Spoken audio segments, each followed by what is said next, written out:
Hey guys, Mitch here. Welcome back to the channel. I hope you guys are all doing well. We're clearly not in the garage today, so we're having a rest from the Corolla. I'm going to give you guys a rundown and a long-term review of my sim racing rig.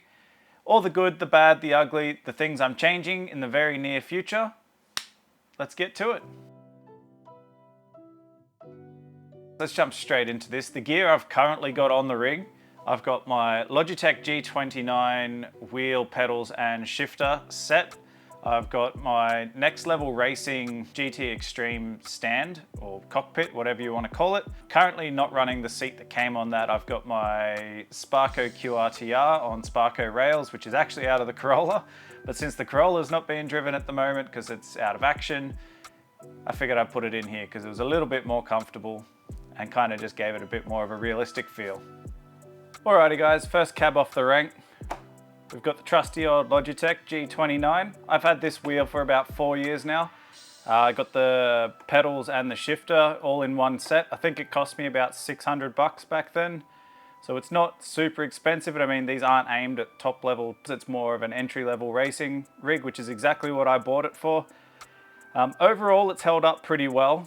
I've probably put hundreds, nearly almost 1,000 hours through it, I would say. It has been well and truly used and abused.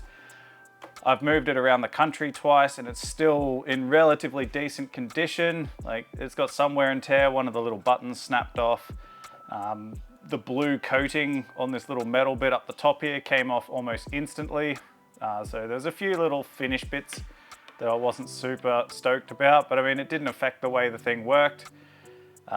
I've pulled it apart a few times because I modified it. I did the handbrake mod where you got to go through and run a cable up so you can solder it onto one of the other buttons basically, and you can make a handbrake.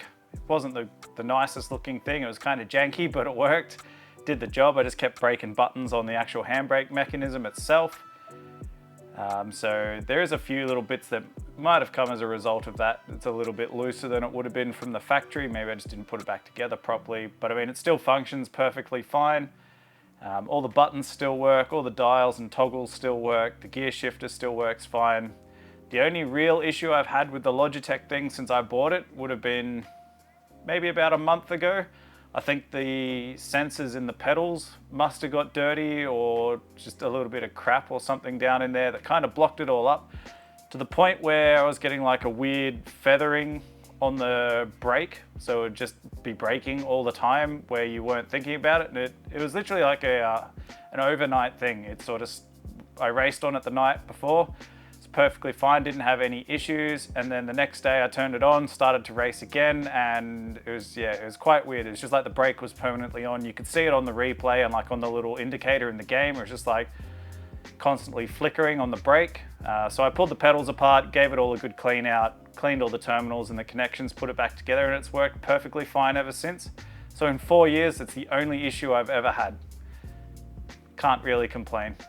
Next up, we have my GT Extreme racing rig, like stand, cockpit, whatever you want to call it. It does actually come with a different seat, as I mentioned earlier. It comes with a little like leatherette sort of bucket seat. It's not too bad actually, like it's relatively comfy. It's just not as comfy as a proper seat. But this thing has been rock solid. It's actually the second stand I've run since getting into sim racing.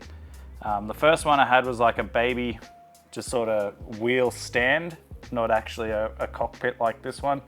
And this thing was leaps and bounds ahead of it. So I honestly have no complaints whatsoever with the actual race rig. Putting it together was a little bit tricky the first time because some of the holes didn't quite line up properly. But other than that, it has been rock solid. Would recommend if anyone's looking for a nice, relatively compact racing rig, and that was kind of why I went for this one. It was solid, but it was also small enough that you can slide it around and just push it in the corner and it's not going to take up too much space. Now, onto the things I'm changing, and you've probably already seen it because I know it was in the background of some of the B-roll footage I had before. I am actually upgrading this wheel. The new one actually turned up this morning, so it is sitting on the couch next to me.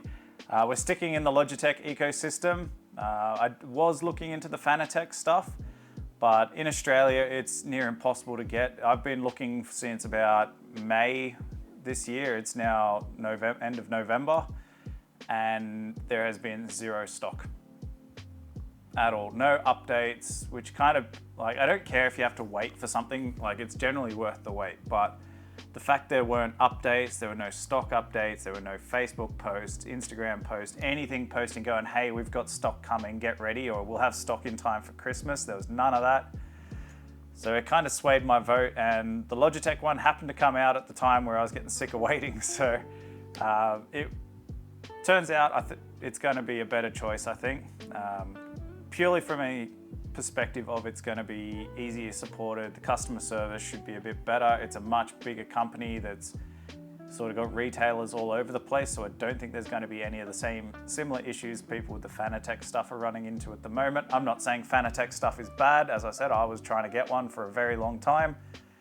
Didn't, but what I'm moving on to, I've got the new Logitech Pro wheel and the pedals that go with it, the first direct drive one. It weighs an absolute ton. I am going to be doing an unboxing and an install and a setup and an initial review on that one in the very near future. So you guys will have to tune back in for that one probably in a week or so, or the next couple of days after this comes out. But yeah, I'm pretty excited. I'll get a couple of photos of the boxes for you. I'm not going to open it now. That's going to be a separate video. But yeah, that's the only thing I would change. I'm changing at the moment. Everything else is fine. I may end up buying a second seat because this one is going to go back in the Corolla at some point. I hope you guys got something out of this. If you guys want to tune in and see some more racing stuff, I am going to be posting some sim racing videos. I play Gran Turismo a lot, Assetto Corsa, we'll do some drifting in that. I generally every 2 weeks do the Gran Turismo time trial online challenge just to see if I can get up to a gold. I've still never actually hit gold, only ever get to silver. But yeah, so I'll be doing that sort of stuff. I also stream on Twitch, so there will be some live racing happening. I may even try and do it on YouTube at the same time. If you want to come hang out on that, it's Misa Mitch, same as Misa Mods, basically. Yeah, come hang out, talk racing, talk cars, talk whatever you want, really. It's a good time. Anyway, guys, that's going to wrap us up. I hope you guys got something out of it. Thanks for hanging out. Catch you on the next one.